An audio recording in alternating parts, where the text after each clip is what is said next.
Welcome back to another video of Cutting the Boards. In today's video, I want to discuss how to approach your surgery sub-I, because I think it's certainly one of the most important rotations you'll do during medical school, especially if you're applying for a surgical subspecialty. A sub-I is different from your third-year surgery clerkship. During your clerkship, you're still figuring out how a surgical service works.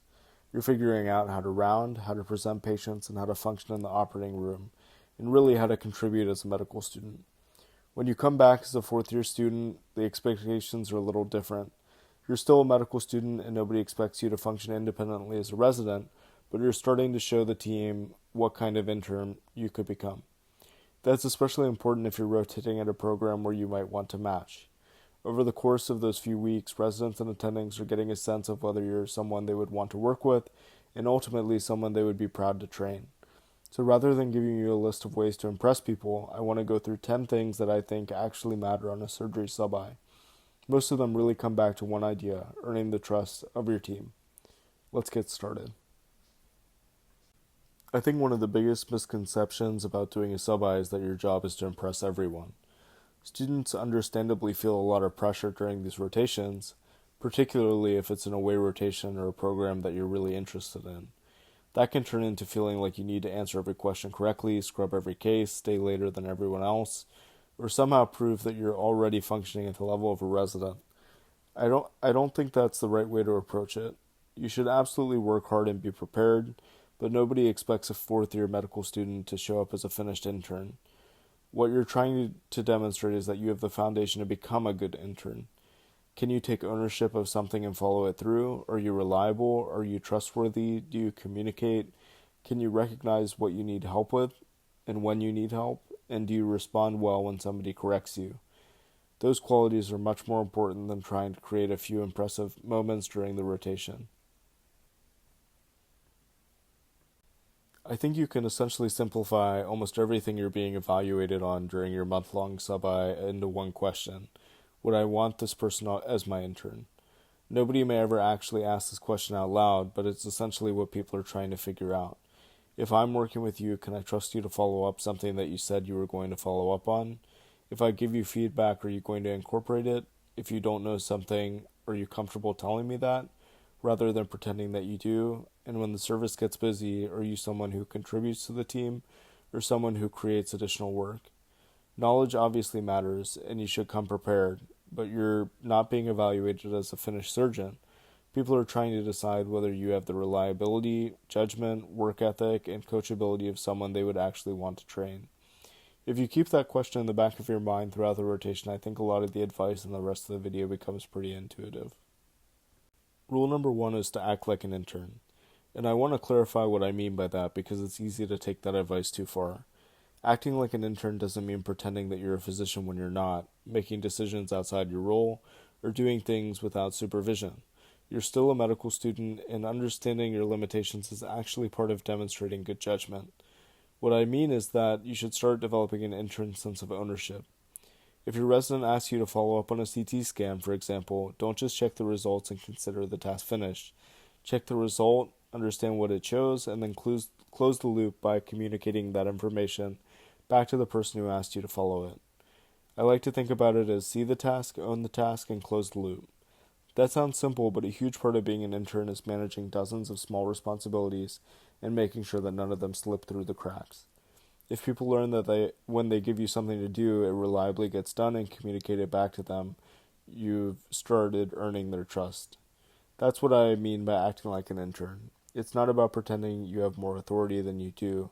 It's about demonstrating ownership within the role that you've been given. Rule number 2 is to own multiple patients. In my surgery clerkship video, I talked about knowing one patient exceptionally well, and I still think that's great advice for a third-year student. On a sub-I, though, you're already starting to expand that responsibility. The exact number of patients isn't important because every service is different. What's important is that for the patients that you're responsible for, that you understand the entire picture.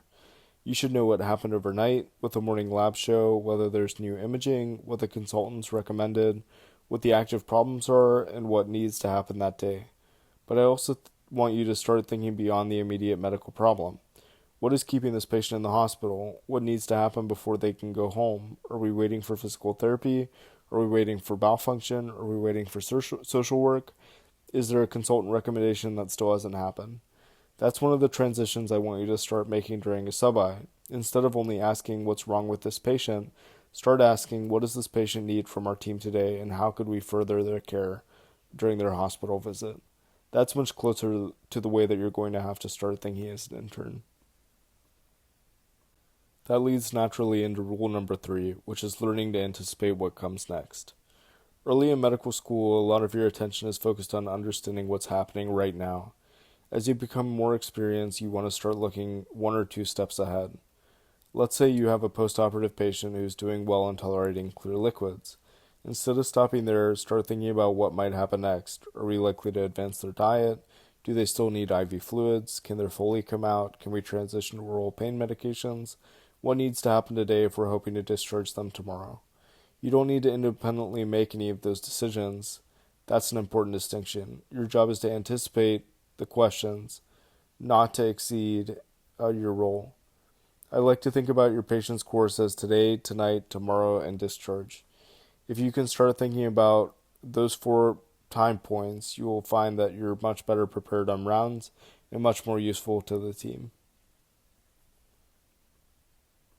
Rule number 4 is to master the list, and this is probably one of the least exciting pieces of advice that I'm going to give you, but it's also one of the most important. When you're a third-year medical student, you spend a lot of time thinking about the big clinical questions. Those things are obviously important, but once you become an intern, a huge part of your job is making sure that you're organized and that the hundreds of smaller things involved in taking care of the patient actually happens. Maybe somebody needs a CT scan, another patient is waiting for a consultant. Somebody needs repeat labs this afternoon. Another patient needs physical therapy before they can go home. There are hundreds of small tasks that need to be arranged and followed up on throughout a day. Individually, none of those things sound particularly complicated, but the challenge is keeping track of all of them at the same time. That's why I want you to start developing a system during your sub-I. For every task, you should know what needs to happen, who's responsible for it, whether it's still pending, and whether the loop has been closed. If your resident asks you to follow something up and it's appropriate for you to take ownership of, write it down. Don't rely on yourself to remember 6 hours later when you've rounded, gone to the operating room, seen another consult, and had 10 other things happen. Then, when the result comes back, don't assume that simply seeing it means the task is finished. Think about whether that information needs to be communicated to somebody. For example, if your resident says, "Can you please keep an eye out for Mr. Smith's CT scan?" and you see that the scan has resulted, don't just mentally check that task off your list. Review the result, understand the important findings, and let your resident know that it's back and what it showed. That's what I mean by closing the loop. And this is something that you'll realize very quickly when you become an intern. The people you trust aren't necessarily the people with the best memory. They're the people who have built systems that prevent things from being forgotten. You might use checkboxes on your patient list. You might keep a separate task list. Your team may have its own system. The exact method isn't necessarily important as much as developing the habit now. Because one of the fastest ways to lose trust is to repeatedly tell somebody, "I'll take care of that," and then have them discover several hours later that it never happened. So the line I want you to remember from this rule is very simple. If you say you're going to follow something up, follow it up and close the loop. That habit might not get you a great pimp question in the operating room, but it's exactly the kind of thing that makes residents start thinking, "I can trust this person with responsibility." Rule number 5 is to make your residents' life easier. I talked about this to some extent in the clerkship video, but there's a subtle difference when you're a sub-I. At this point, you should start to recognize what the team needs without having every task explicitly pointed out to you. I think a useful question to ask yourself throughout the day is, what can I appropriately take off my residents' plate? Maybe that's updating the list, maybe it's preparing a note for them to review, maybe it's following up a result that you've been assigned, pulling up imaging before rounds, or helping with an appropriate bedside task. The specifics are going to be very tremendously different between institutions and services, and you should always follow the expectations of your team, but the principle is pretty universal. The best sub-Is decrease friction for the team. One thing I would caution against is repeatedly asking, "Is there anything that I can do?" every 15 minutes. The intention is good, but when a resident is extremely busy, figuring out a task to give you can actually become another task. As you learn the service, try to make your offers more specific. Instead of saying, "Is there anything I can do?" you might say, "I saw that you're still waiting on the CT for this patient. Would you like me to call radiology, or would you like me to follow that up?"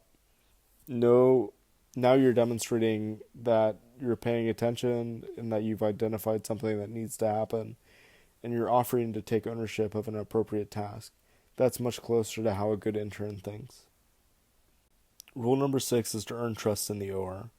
Notice that I didn't say that your goal is to impress everyone in the operating room. Again, we're coming back to trust.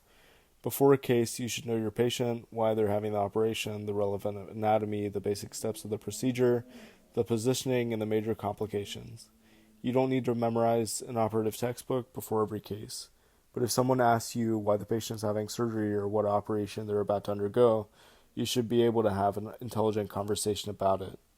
Once you're in the operating room, stay engaged. Pay attention to what's happening, follow instructions, and ask thoughtful questions when the timing is appropriate. Part of becoming comfortable in the operating room is also learning to read the room. There are times when everyone is relaxed and teaching is happening, and that's a great opportunity to ask questions. There are other times when something difficult is happening and everyone needs to concentrate. Learning the difference between these two scenarios is part of becoming a good teammate in the OR. But I think there's another point that's even more important for a sub-I.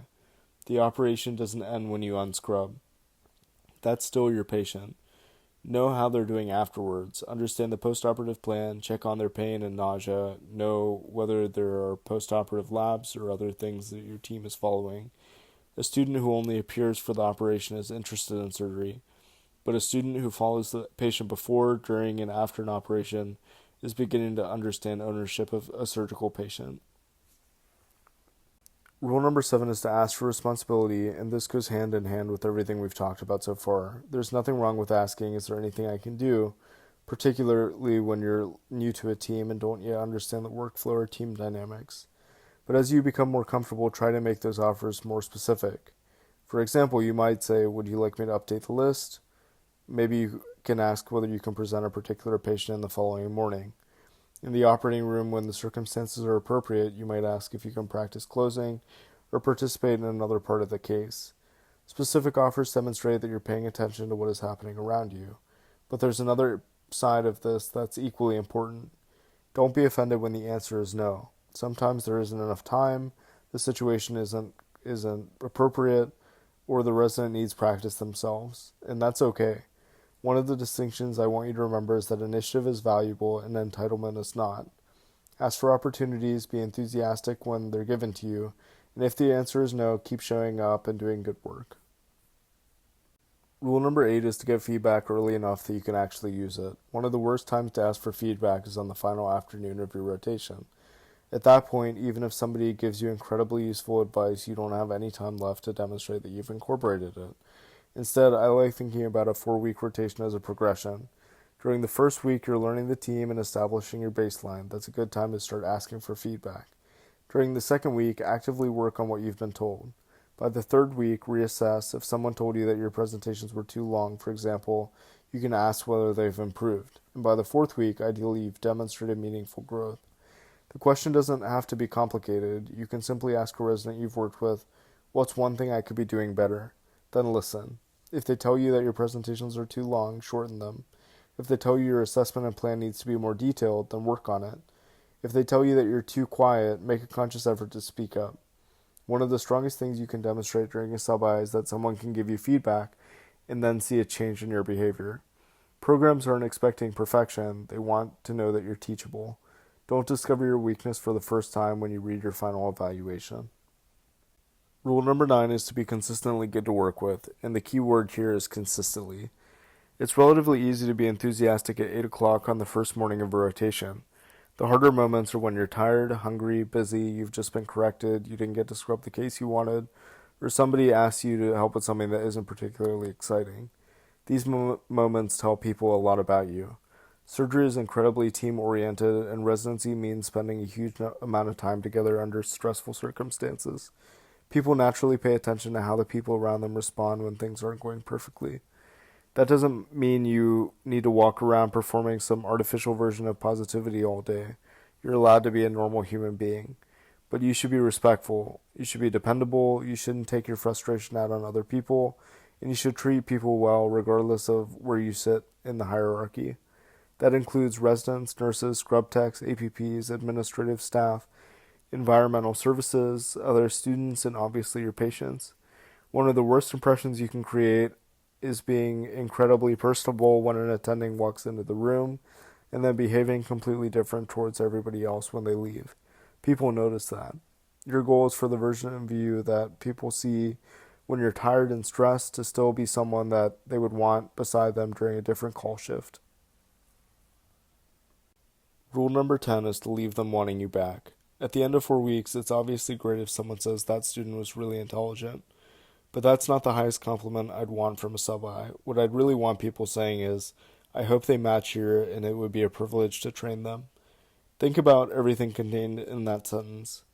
It means they thought you were reliable, they thought you were prepared, you were humble enough to recognize what you didn't know, you were helpful, you were coachable, you contributed to the team, and they thoroughly enjoyed working with you.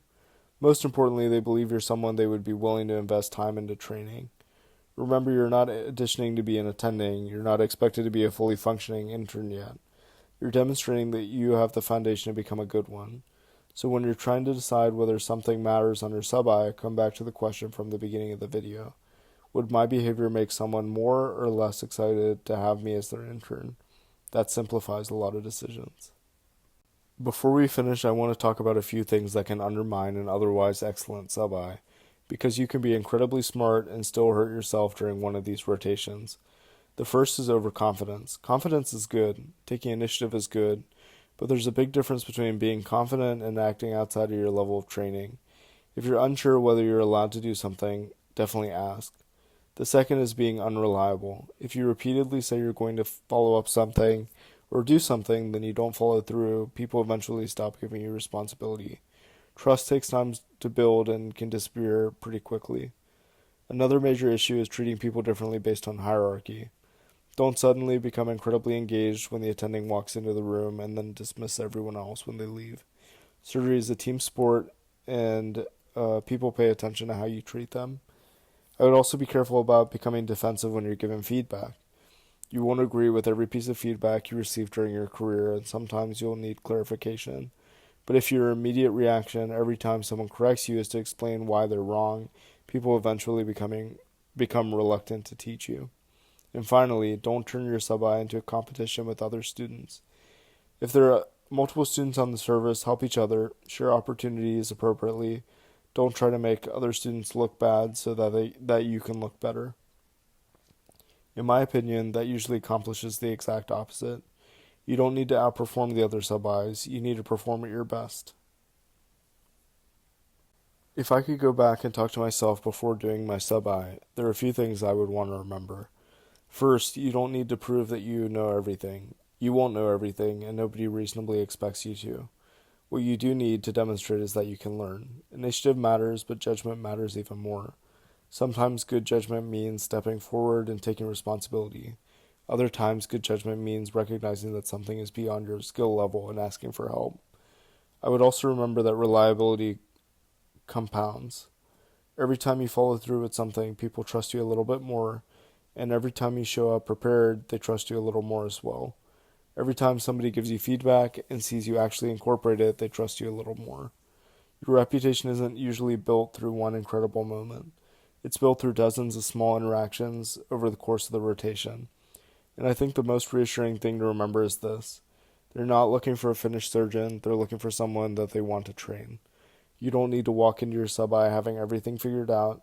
Show them that you're reliable, thoughtful, humble, hardworking, and capable of getting better. And that's certainly more than enough. Thank you for tuning in to another episode of Cutting the Boards. If you find content like this helpful, check out my other videos and feel free to subscribe to my channel. As always, study smart, stay consistent, and your future patients will thank you for it. I'll see you in the next video.